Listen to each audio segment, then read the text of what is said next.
A few days after my husband, Tom, was promoted to section manager, his mother, Mary, came to celebrate. I looked at the dining table and tilted my head in wonder. I can't find the gift for the promotion I left out last night. Hey, do you know where is the package I left on the dining table last night? I asked Tom when he came back to the living room, and he flashed a mean smile. Do you mean the thing you gave me? I threw that cheap stuff out. I was taken aback. It was in the paper bag, right? The custom-made dress shirt with my name on it were too tacky to wear. I smiled thinly. I see. So this is what he always thought. For every birthday or anniversary, I went to the department store, picked out stylish socks or handkerchiefs, and gave them to him. But Tom always took them with a sense of entitlement, and never thanks me. Too bad. The gift in the paper bag was not from me. I'm actually looking forward to what kind of showdown this will turn into. It's time for him to pay up for all the times he's belittled me. I'm Laura, a 38-year-old housewife. 2 years ago, I married Tom, and since then, I've been working part-time. Tom and I met through the introduction of our respective bosses while he was working at the parent company of my workplace. As all our friends and colleagues started getting married one after the other, I was feeling quite rushed, so I was thankful to my boss for introducing me to such a wonderful person. Tom's confident and his cheerful personality drew me in, and I had no doubts that I could build a wonderful home with him, so I happily accepted his proposal a year later. Little did I know that I would regret it in less than 6 months. As soon as we got married, Tom revealed his arrogant true nature. The first sign of trouble was right when he made a grumpy remark after our honeymoon. How long are you going to keep working? What do you mean? We can live on my salary. Quit your job, will you? I was stunned. No, it's not like the times when we have to live relying only on the husband's salary. I want to have children eventually, and I want to save up while I can. Fine, I'll allow you to work, but make it part-time. What if you neglect the housework? We're both working, so it's only natural for the chores to be shared. Tom scoffed. Come on, Laura, you earn less than I do, and you're telling me what to do? That's ridiculous. My mom always kept the house spotless and dedicated herself to my dad, who has passed away. Well, that's only natural for a wife, I guess. I don't mind taking out the trash. Tom's mother, Mary, was a stay-at-home mom, and it seems his father was a dominant husband. It's troublesome to be demanded to act that way in this day and age. Arguing seemed pointless, so I just sighed and ended the conversation. First, I asked my workplace if I could switch from a full-time employee to a part-time position that finishes at 3 p.m. I thought that after several discussions, they would understand, but I was soon disheartened. Tom just wouldn't listen, and his disdainful attitude towards me only got worse.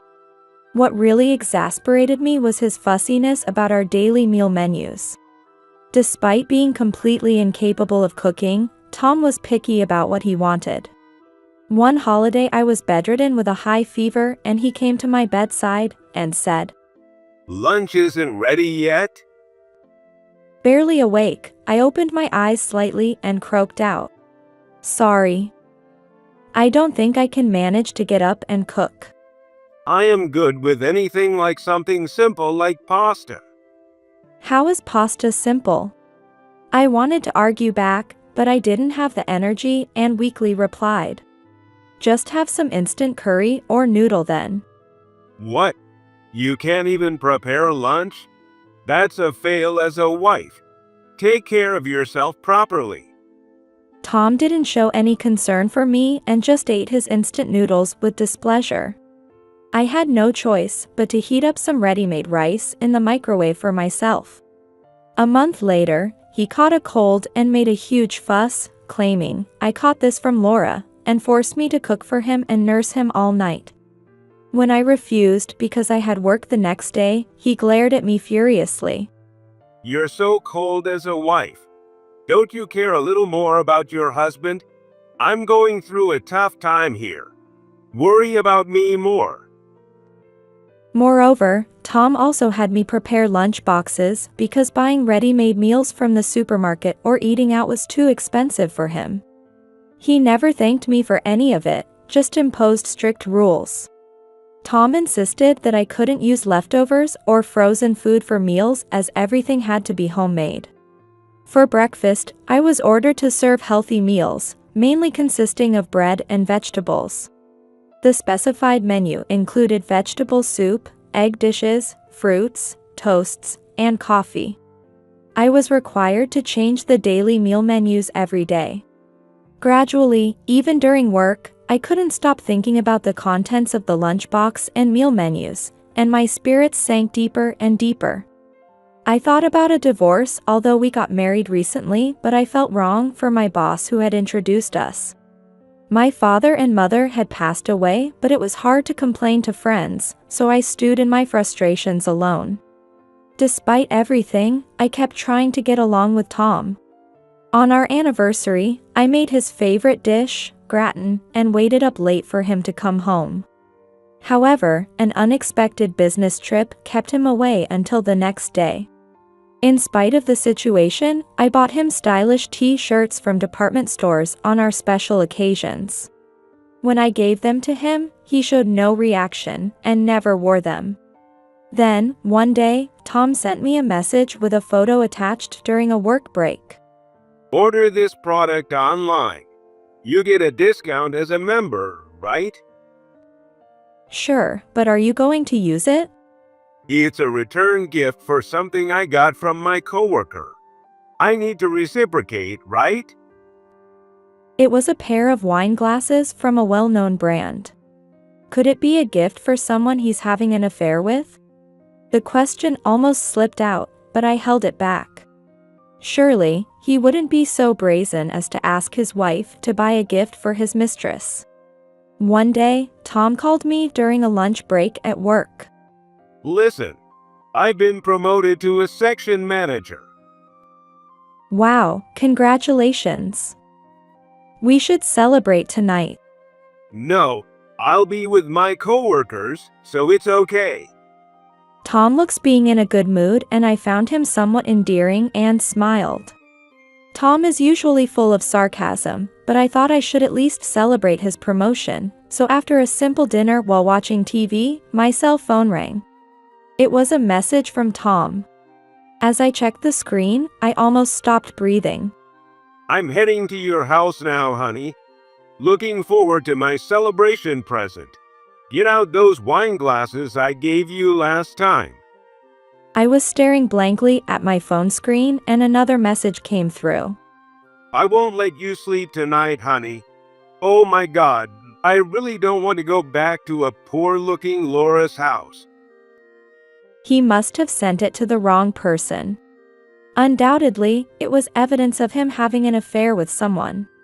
Even though I should have fallen out of love by now, tears blurred my eyes in shock. My head spun as I was filled with sorrow and intense anger. I took a deep breath to calm down and quickly took a screenshot of the messages before Tom could realize his mistake and delete them. After that, even as I watched TV, nothing registered in my mind, and I took a shower to try to clear my troubled thoughts. As I was drying my hair, Tom came home. Going to the living room, I found him sprawled on the sofa, his face red and snoring. The smell of alcohol mixed with body wash was nauseating. Holding my nose, I glanced at the high-end paper bag at the foot of the sofa. Inside was a square package tied with a ribbon and a message card that had fallen to the floor. I picked it up, put back in the bag, and saw the messages with cute handwriting on it. Tom, congratulations on your promotion. You are now a manager at such a big company. That's impressive. I'm looking forward to our weekend drive date. I smiled thinly. Tom works at a small to medium-sized company. Has Tom told his mistress about where he works at? And to think he just got promoted to a section manager and he's lying about being a manager. He's always trying to impress. I can't believe he'd ask me as his wife to return a gift to his mistress just to save a few bucks on shipping. I glared at Tom's sleeping face, drooling sloppily with anger. On a holiday that was a week after Tom's promotion announcement. Tom and I both had the day off, so we planned to sleep in late, but I ended up waking up earlier than usual.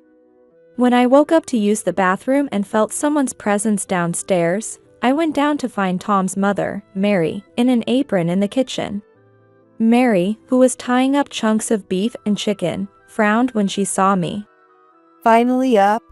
Sleeping in late for a housewife? Mary, it's only 5 a.m. I yawned as I watched Mary prepare the food. By the way, Mary, what brings you here today? You have a copy of Key? It's obviously for Tom's promotion celebration.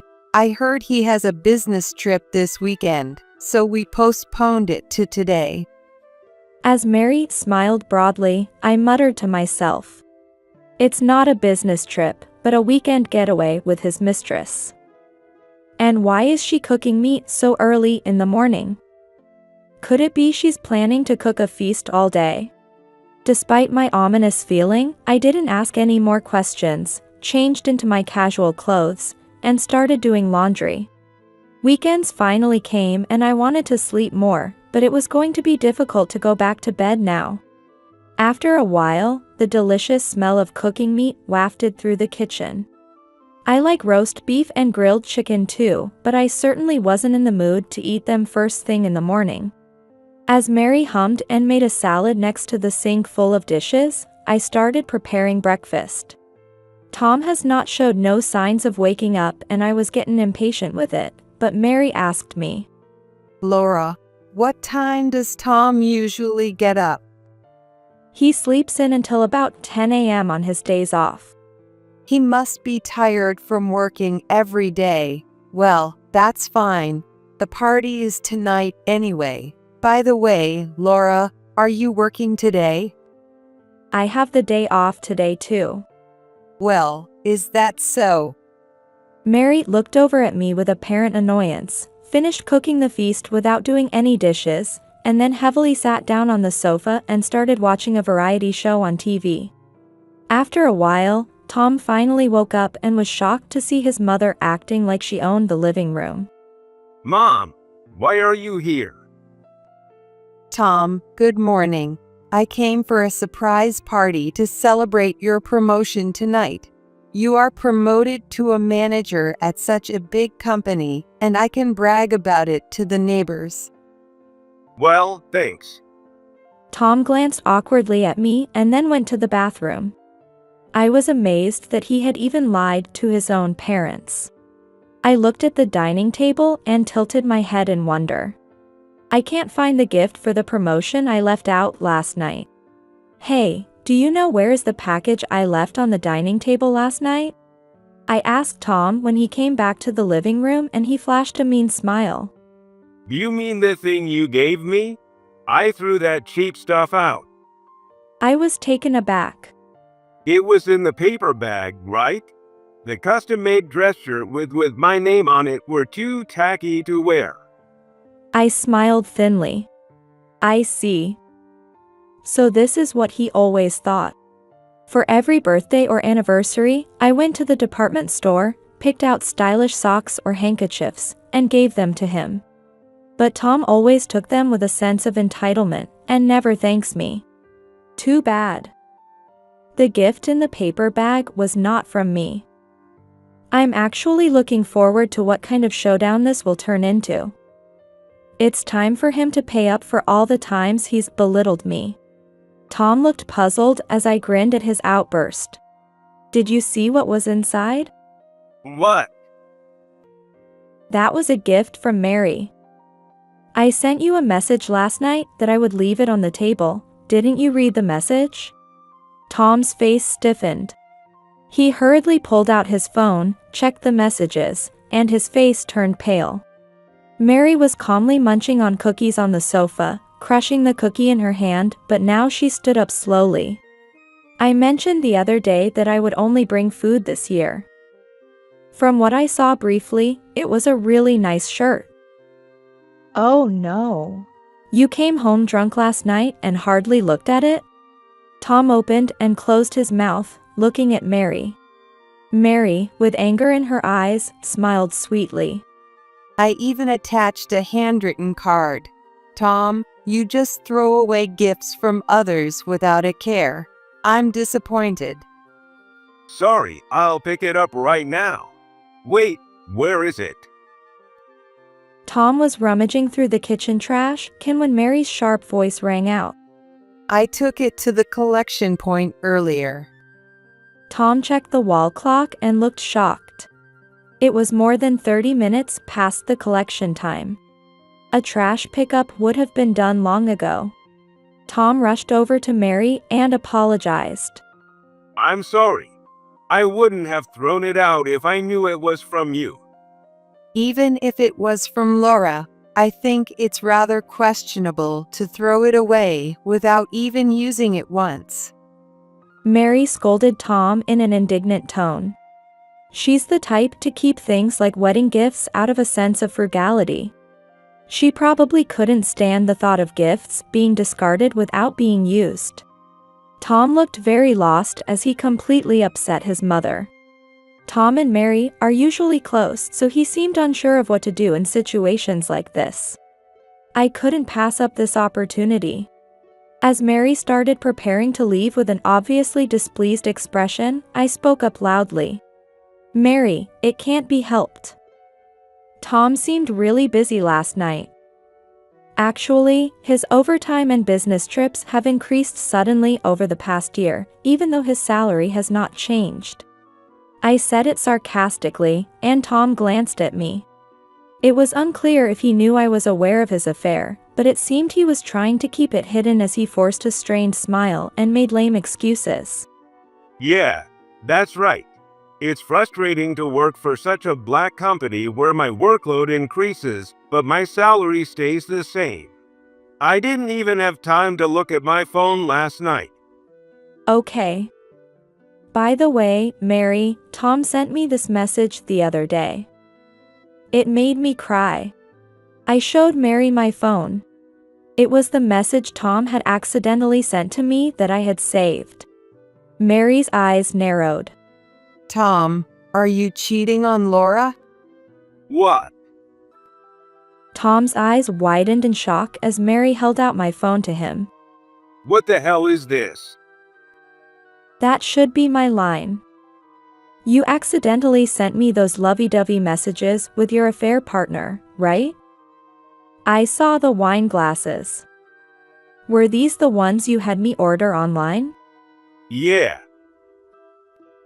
I can't believe it. Making me as your wife buy gifts for your mistress.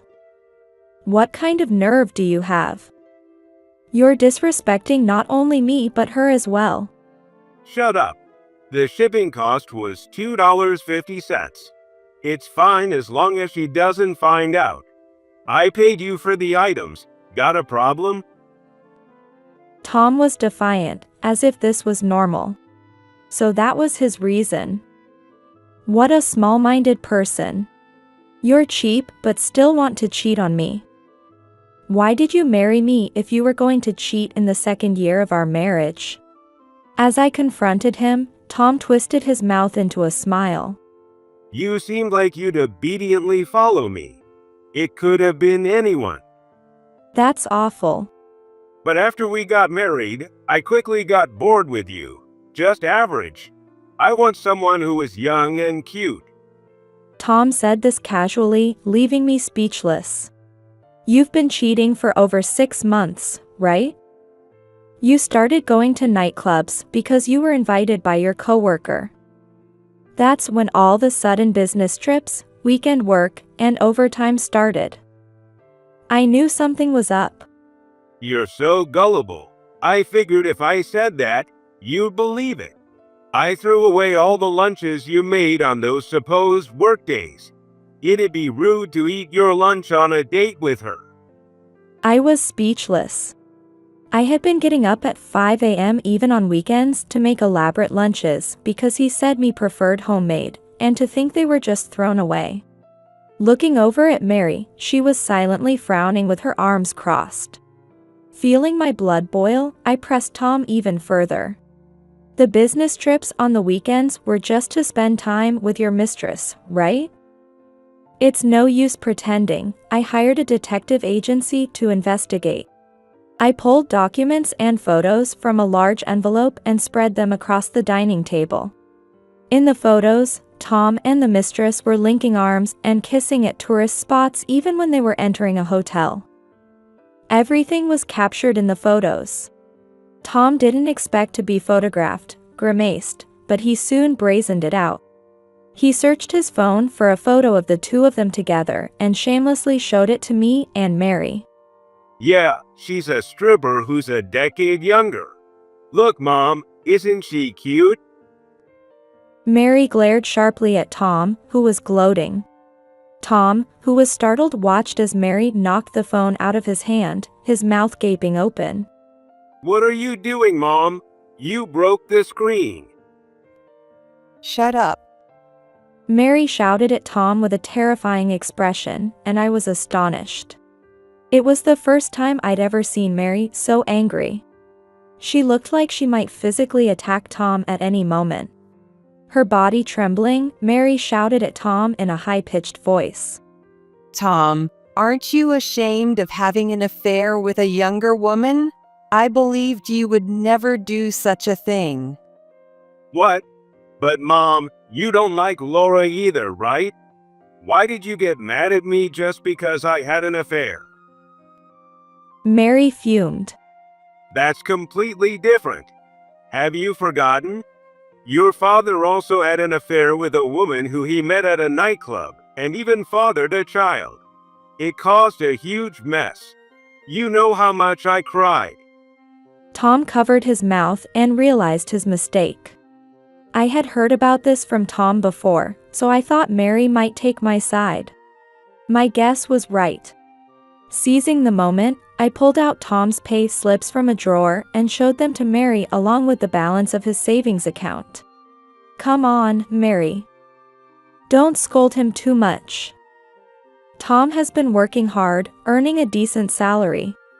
The moment I placed it on the table, Tom snatched it up and stuffed the pay slip into his pocket. Mary looked puzzled.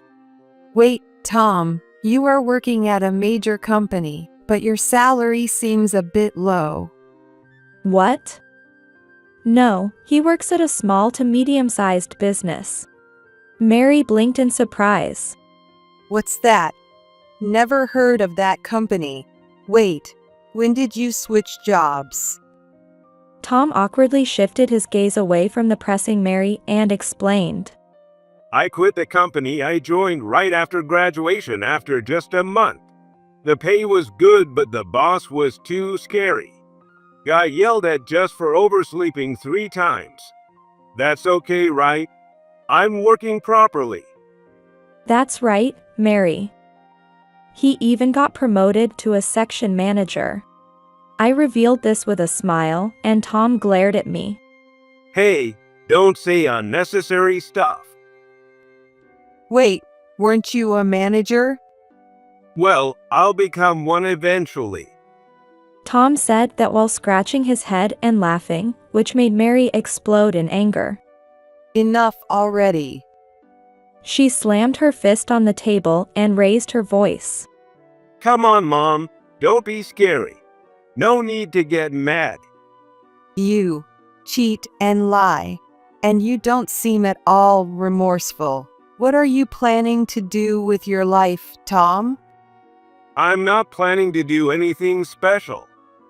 Tom, blinking rapidly, casually spoke to me. Laura, you're not thinking of divorcing over a little affair, right?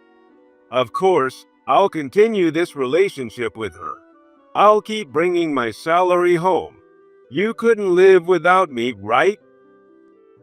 I was beyond anger, just astounded by Tom's selfishness. Mary seemed just as speechless. If you don't want to get divorced, Turn a blind eye to the affair and keep devoting yourself to me as you have been. I'm the one providing for you. Got it? As Tom crossed his arms and strutted about, I just sighed. I can't live with you anymore. Let's get a divorce. What? I can manage just fine without you. I spread out my online banking screen and pay slips on the dining table, showing my own accounts. Mary peered over curiously. Well, your monthly income is higher than Tom's, isn't it? Tom turned pale. No way. That can't be right. I made sure you switched to part-time so you'd earn less than me. Tom stared intently at my account and his voice was trembling. What's this $2,000 transfer? Are you doing something shady? With my free time, I started doing computer work from home. It's finally taken off and I'm earning well. Combined with the part-time job, I make more than your monthly income, especially since your company is performing poorly and there's no bonus. I smiled icily at stunned Tom. That doesn't mean you should spend our money on your mistress, though. Looks like you've spent about $10,000, right? Come on, that should be forgivable. Think of it as payback for all I've done for you. Tom puffed out his chest arrogantly. It's weird to fuss over a single affair and petty to complain about a little money spent. If you make more than me, you don't even need to work, right? I'll quit my job, and you can handle work and the housework. Just like Mom did for Dad. Devote yourself more to me. Tom laughed heartily, but Mary gave him an icy glare. I can't deal with this anymore, Tom. I'm cutting ties with you as a son. What? Mom, why? Do you think I enjoyed devoting myself to your father? I'm done with you. Whether you get a divorce or continue your affairs, do as you please. Mary quickly packed her things and walked out the front door. With a dumbfounded look, I thrust the divorce papers at Tom. Don't mock me. Why should I have to live with you when I earn more than you? Expect a call from my lawyer tomorrow about the divorce proceedings, including the settlement for your verbal abuse and infidelity. Hey, don't go deciding things on your own. My things will stay here until the movers come to pick them up. If you throw anything away, I'll sue you. With that firm statement, I left the room. Hey, you're joking, right? Tom, with half smiled, was trying to stop me, but I silently turned my back on him and left the house.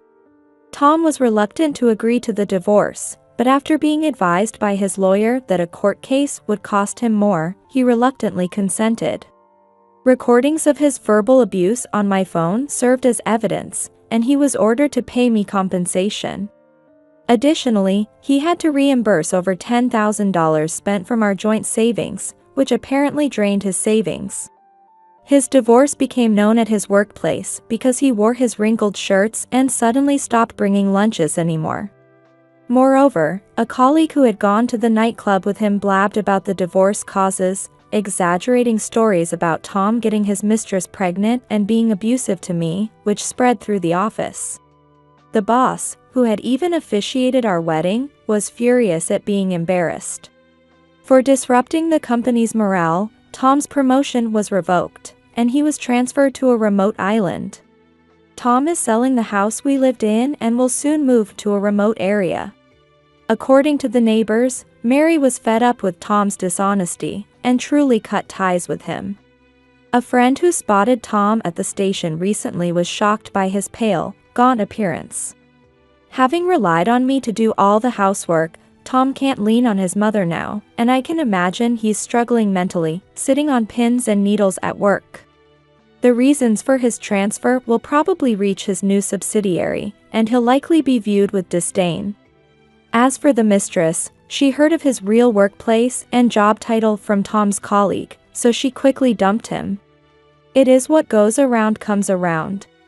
Now that I'm divorced and unburdened, and I've come to realize how much I've endured.